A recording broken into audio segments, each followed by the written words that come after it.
Google Pixel 7 Pro ini menurut gue ya HP 5 jutaan paling worth it dari software, performance, dan kamera quality ini menurut gue nggak ada yang bisa ngalahin. So, mari kita langsung aja review Google Pixel 7 Pro di tahun 2024 yang harganya udah 5 jutaan aja. Insane price. Let's go!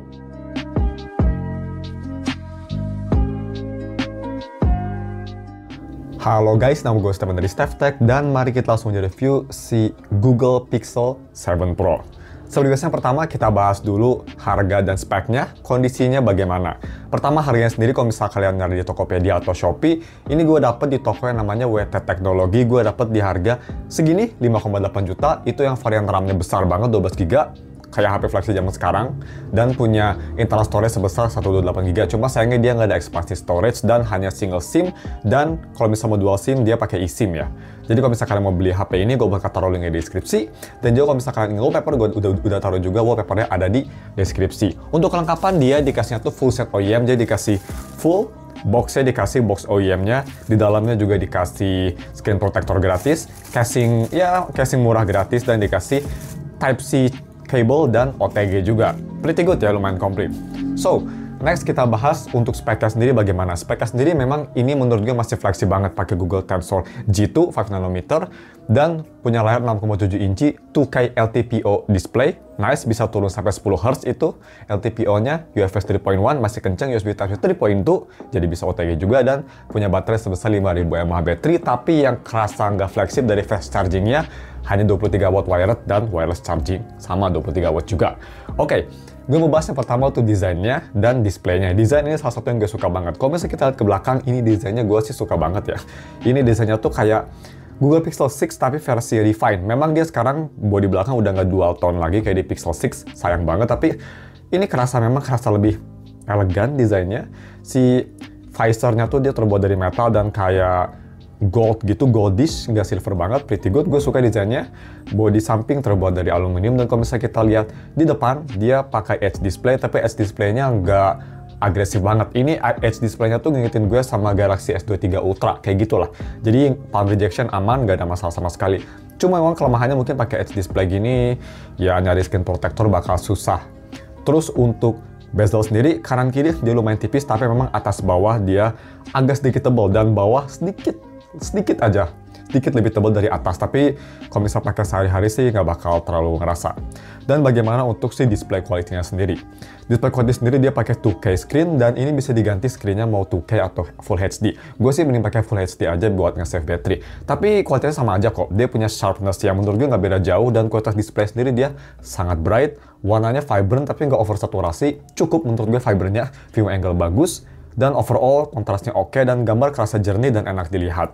Cuma memang yang gue rasa dia kalau misalnya malam-malam tuh brightness terang agak sedikit sakit di mata dibanding dengan brightness terang HP flagship zaman sekarang. HP flagship zaman sekarang kan dia biasa kalau brightnessnya terang di kondisi gelap nggak sakit banget ya. Kalau ini masih agak-agak kurang enak lah. Tapi selain itu layarnya masih flagship banget lah. Kayak HP 10 jutaan, ya 20 jutaan. Bagus banget. Terus bagaimana untuk visibilitas di bawah sinar matahari? Ini brightness-nya bisa sampai 1500 nits, tapi memang kalau di direct sunlight bisa kita lihat agak sedikit gelap ya dibanding sama HP flagship zaman sekarang. Tapi wajar lah, ini HP umurnya udah 3 tahun, 2 tahun gue lupa lagi. Tapi visibilitas di bawah sinar matahari sih menurut gue masih oke, masih cukup usable. Dan bagaimana untuk haptic, terus sensitivitas? Untuk sensitivitas nggak ada masalah sama sekali. Sangat responsif, bagus, no problem. Dan untuk haptic, damn. Google memang jagonya haptic ya, kayak KFC, jagonya haptic. Ini nomor 1. Even dibanding dengan S24 Ultra gue atau iPhone 14 Pro Max gue yang zaman dulu gue pakai itu, ini hapticnya so much better, kerasa lebih powerful, lebih bulat, dan di Android 15 ini hapticnya tuh di hal-hal kecil ada ya. Kayak misal gue buka ini nih, gue coba buka Google Search, dia ada haptic. Jadi hapticnya tuh bener-bener di mana-mana. Gue drag down, ada haptic. Bener-bener everywhere hapticnya yang gue suka. Gue buka app drawer aja dia ada hapticnya. Jadi ya kerasa sangat sangat intuitif, dan sangat feedbacknya tuh kerasa bener-bener enak lah. Gue suka experience kayak gini. Gue harap sih banyak OS yang lebih mengimplementasi haptic kayak gini ya. I'm looking at you Samsung. Tapi haptic ini sih 10 out of 10, the best. Dan bagaimana untuk biometric? Biometric ini nggak 10 out of 10. Dia pakai optical fingerprint yang famous kalau Google agak kurang oke, dan bisa kita lihat ya, cukup oke, tapi kalau kondisi tangan gue kering banget, dia kadang harus agak neken dikit, tapi untuk scanning sih ya udah lebih baik daripada versi sebelumnya ya. Lebih cepat, mungkin gara-gara software update juga, kerasa sedikit lebih cepat dan sedikit lebih reliable, ya overall masih bisa usable lah, masih oke. Tapi gue nggak tahu kalau bisa pakai screen protector bakal lebih buruk atau enggak ya, karena ini gue nggak pakai. Terus bagaimana untuk kualitas audio quality-nya? Pertama kita bahas audio quality via USB Type-C to 3.5 mm. Gue pakai converter ya. Itu gue pakai headphone SIMGOT EA 500LM, panjang banget namanya. Dan itu bukan earphone berat, jadi bisa kita lihat itu volumenya di sekitar 30-40% aja udah cukup keras, pretty good. Dan kualitasnya bisa nge-retain signature SIMGOT, jadi ini balance kualitasnya. Bassnya oke, si balance-nya oke, separasi instrumen memang nggak sebagus kayak di desktop ya pasti, tapi udah bagus banget di HP. Masih kerasa fleksibel banget overall, kalau misalnya kalian tahu. Soundstage juga cukup luas dan overall suaranya bagus lah, pakai converter kalau misalnya kalian mau. Terus kalau misal suara speakernya bagaimana, dia dual speaker, ini suaranya gue rasa lebih ke arah balance, sedikit bright. Jadi untuk instrumen gitu ya separasinya bagus surprisingly. Gak insane banget gitu kayak flexi zaman sekarang, tapi bisa lah kamu kayak nyari tahu di mana posisi instrumennya bisa. Dan untuk soundstage-nya juga cukup bagus surprisingly, malah bagus banget ini, bisa kerasa kayak roomy banget suaranya. Tapi memang untuk si vokal, kalau misal vokal cewek agak terlalu tinggi, dia agak sedikit nusuk di volume tinggi. Tapi selain itu ini suaranya enak banget sih, masih acceptable. Kalau di listening gue yang sekitar 65%-70%, ini nggak nusuk sama sekali, itu cuma di full volume aja. Jadi ya, ini dia sampel speakernya. Kalian rekomen gue pakai headphone aja biar kalian bisa ngeliat lebih detail gimana kualitasnya. Check it out guys.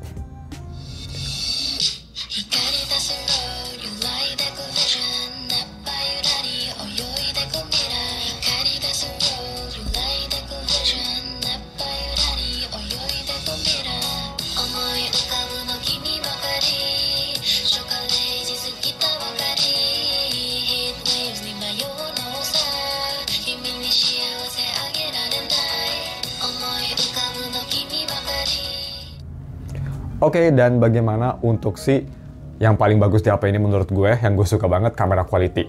Ini gue bisa bilang kamera quality gue lebih suka ini daripada S24 Ultra karena kerasa lebih natural fotonya. Jadi kamera belakang dia triple kamera, main kamera di 50 megapiksel, terus kamera keduanya itu di 12 megapiksel yang ultra wide, dan kamera ketiga itu periscope 5 kali sampai 48 megapiksel itu untuk resolusinya. Dan untuk kamera depan itu di 10,8 megapiksel dan semua bisa nge-record di 4K 60. Semua lensa ya, jadi bisa gonta-ganti di 4K 60. Dan bagaimana untuk kualitas fotonya? Pertama untuk individual dulu, bisa kita lihat kualitas foto ketiga kamera dari Google Pixel 7 Pro cukup bagus ya. Dia punya warna yang bagus, menurut gue warnanya sangat-sangat kerasa natural, detailnya oke. Periscope zoomnya juga bisa kita lihat cukup bagus, semua temperatur warna, mau periscope, mau ultrawide, mau main, kerasa kayak netral dan kerasa nyambung, nggak berubah-ubah. Jadi bagus ini tuningnya. Overall gue suka banget sama gambarnya, kerasa natural, sharp, dan enak dilihat. True to life lah gue bisa bilang.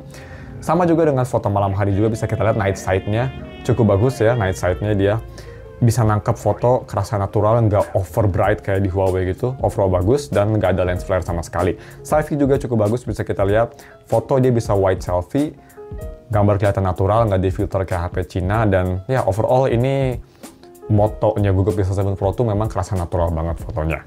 Dan bagaimana kalau misalnya kita mau dibandingin sama S24 Ultra yang gue punya? Bisa kita lihat itu side by side, gue bandingin beberapa foto kayak foto mobil, foto gedung, foto landscape.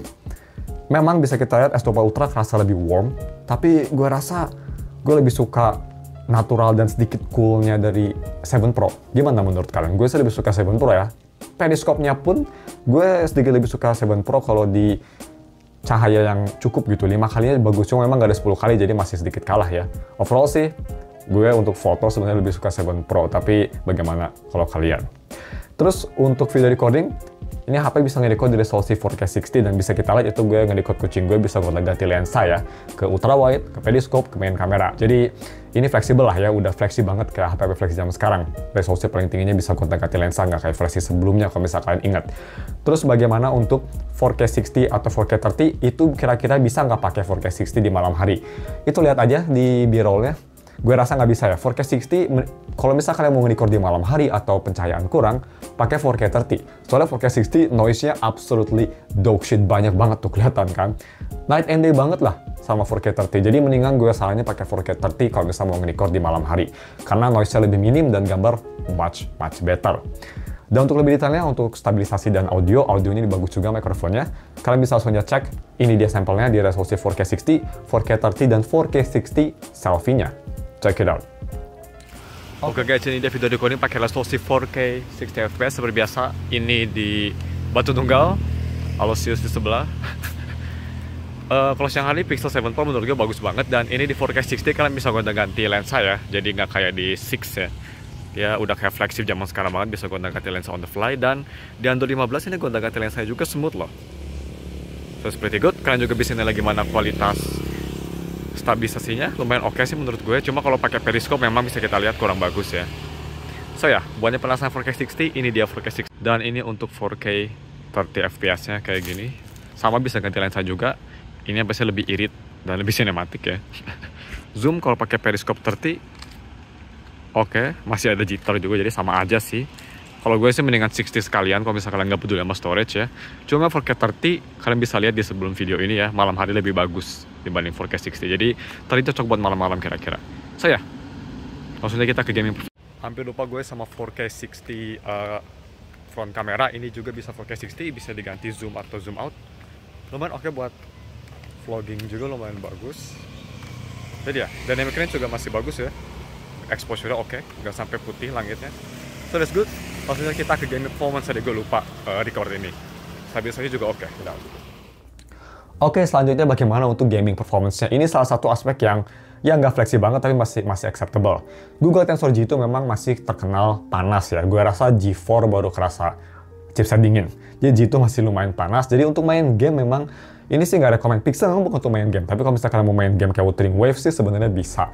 Bisa kita lihat, gue coba main Wuthering Waves di medium setting 60 fps. Kalau exploring itu FPS-nya sih lumayan tinggi ya, 40, 45, 50. Tapi kalau combat, kayak misal Taste Discord kayak gitu buat grinding echo, langsung FPS-nya turun ke 20-an. Tapi yang gue rasa dia nggak ada stutter sama sekali karena RAM-nya besar, jadi bagus.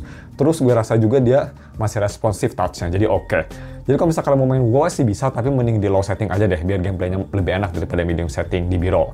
Dan untuk main game rhythm gimana? Ini enak banget ya, pasti nggak ada masalah. Mungkin masalah buat para jempol player karena ini layarnya cukup besar. Tapi kalau misalnya kalian mau main game kayak Bandori, ini bisa di standard setting biar nggak cepet panas aja ya. Standard setting, FPS-nya stable, no stutter, no touch delay atau no touch issue sama sekali, no audio delay. Overall nyaman banget juga. Jadi untuk main game enteng to medium masih oke, tapi mungkin kalau berat, mending buat daily commission aja, jangan lama-lama deh. Terus bagaimana untuk si UI experience-nya yang pastinya. Jadi ini HP sudah di Android 15 ya, kalau misalnya kita lihat ke setting dan kita scroll all the way to the bottom, bam, sudah di Android 15. Yang pastinya lebih baru daripada S24 Ultra gue yang sampai sekarang pun belum dapat One UI 7. 7 tahun tapi lumayan lambat ya. Yang pastinya Pixel ini masih disupport sampai 2026 untuk software, jadi masih dapat sampai Android berapa itu? 17 ya. Dan bisa sampai security patch-nya sampai 2027. Jadi ini HP masih lama banget, dan yang gue suka ini bakal salah satu yang pertama dapat software. Kalau misalnya kalian para software addict, software enthusiast, ini dapat software update yang pastinya bakal kedua atau ke satu lah paling pertama. Kenapa gue bilang gitu? Karena Vivo nyusul ini ya, Vivo pretty much menikung Google untuk software update-nya lebih dulu Vivo daripada Pixel. Agak aneh, tapi ini masih super cepat dan super early. Jadi software sih bagus banget. Dan bagaimana untuk day-to-day usage? Ini yang gue sangat salut sama Pixel Experience, yang gue harap semua OS juga ada kayak gini. I'm looking at you Samsung dan HyperOS ya. Ini UI-nya tuh kerasa banget enteng, solid, polish. Ini paling mirip sama iOS menurut gue untuk optimisasinya. Buka aplikasi, navigasi multitasking, switching gitu ya, semua kerasa sangat enak banget gesturnya dan kerasa polish aja gitu. Kalau Samsung kan kalian suka jitter, sama-sama kayak HyperOS juga suka gitu. Kalau ini kerasa enak aja gitu. Kerasa smooth, cepet, dan bagus. Gue bisa bilang memang untuk launching aplikasi nggak secepat HP versi zaman sekarang, tapi overall experience ini masih lebih enak daripada S24 Ultra gue, menurut gue. Ini bukan gue nge-glaze Pixel ya, karena memang benernya kayak gitu. Gue harap One UI bisa improve, karena gue lebih suka Samsung sih untuk UI-nya daripada Pixel Experience fiturnya. Tapi masalah optimisasi Pixel Experience gak ada obat emang, gak ada yang bisa ngalahin. Dan bagaimana untuk si DRM Info, buatnya penasaran ya. DRM Info ini sudah di Wideband L1 yang pastinya, dan sudah support HDR10+, dan udah ada Wide Color Game Mode True. Oke, Oh ya, gue hampir lupa nyebutin satu hal lagi buat yang penasaran. Yap, udah ada AI ya di Google Pixel. Jadi kalau misalnya kita press note gini, udah bisa tahu AI, kayak shortcut to search, itu yang pastinya di Google Pixel 7 ada semua dan permanen ya, nggak kayak di Samsung. Oke, bagaimana untuk battery life-nya? Jadi ini baterai lumayan besar, 5000 mAh baterai. Dan kalau misalnya kita lihat di dev check, untuk unit gue dia masih lumayan sehat baterainya ya. Bisa kita lihat dia itu masih di 356 charge cycle dan battery health masih good. Jadi masih oke lah, untuk komponen masih bagus. Jadi bagaimana untuk battery life-nya?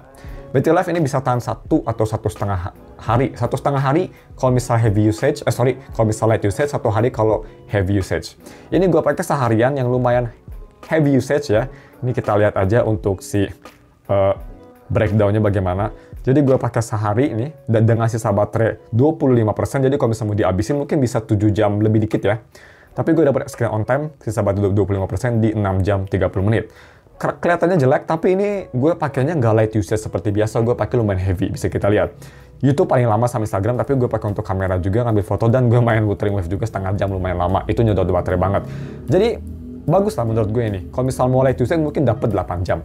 Baterainya untuk kelas Pixel yang memang biasanya Pixel nggak bagus, ini sih cukup impresif battery life-nya. Gue lumayan surprise, so it's pretty good battery life-nya. Tapi memang kelemahannya ini charging speed-nya absolutely slow, jadi harus sabar aja. 23 watt itu lambat banget menurut gue. Terus bagaimana untuk kelemahannya sebelum kita tutup videonya? Kelemahan di HP ini yang gue rasa sebenarnya hanya dari 2 aspek. Pertama dari charging speed-nya yang agak lambat, tapi kalau misalnya kalian sabar nggak apa-apa. Dan kedua, gamingnya. Gue sih udah jarang banget main game di HP. Kalau misalnya main game juga hanya untuk daily commission emergency. Karena gue punya laptop, gue bisa main pakai laptop juga. Tapi kalau misalnya kalian para gamer, emang nyari HP buat game, ya jangan Google Pixel gitu. Google Pixel bisa untuk main game, tapi nggak bisa lama-lama dan nggak bisa stabil gitu. Nggak bisa kayak FPS tinggi, enak, comfortable gitu. Tapi cuma itu aja kelemahannya. Selain itu, menurut gue, ini di harga 5 juta sih nggak ada obat. Dan emailnya juga, buat yang kalian penasaran, ini emailnya tuh permanen, bea cukai, rewrite. Bebas reset, bebas update. Jadi harusnya aman lah ya. Dan ada garansi juga 1 tahun kalau nggak salah. Jadi, ini konklusinya menurut gue di harga 5 jutaan sih, kalau misal gue lagi nyari HP, ini paling bagus. Dari semua aspek ya, layar bagus, software masih disupport lama banget, terus software experience speed-nya juga mantap, kameranya versatile, bagus banget kualitasnya. Kalau kalian suka foto natural, nggak suka di filter bullshit gitu, ini amazing banget. Terus dia feelingnya kayak premium, speakernya bagus, headphone-nya bagus. Everything ini masih fleksibel banget ya, USB Type-C 3.0 juga lagi, UFS 3.1. Overall ini sangat bagus, dan kelemahan tadi gue bilang, gaming sama charging speed aja. Kalau misalkan nggak apa sama itu sih, ini nggak ada pilihan lebih baik selain Pixel 7 Pro di harga 5 jutaan. Even dibanding sama HP baru sih, gue lebih suka ini ya. Karena baterai juga ini bagus, lumayan tahan. Jadi kalau misalkan kalian mau beli HP ini, atau ingin wallpaper berapa, gue udah taruh semua link di deskripsi. Ya mungkin cuma segitu ya videonya, ini video udah hampir 17 menit, hampir 18 menit. Kita ending aja. Thanks for watching. Kalau misalkan ada pertanyaan bisa komen di bawah, atau ada saran kira-kira gue harus review HP apa selanjutnya bisa komen di bawah. Ini baterai lampu gue udah habis. Jangan lupa dan subscribe, kita ketemu lagi minggu depan untuk video review lainnya. Bye.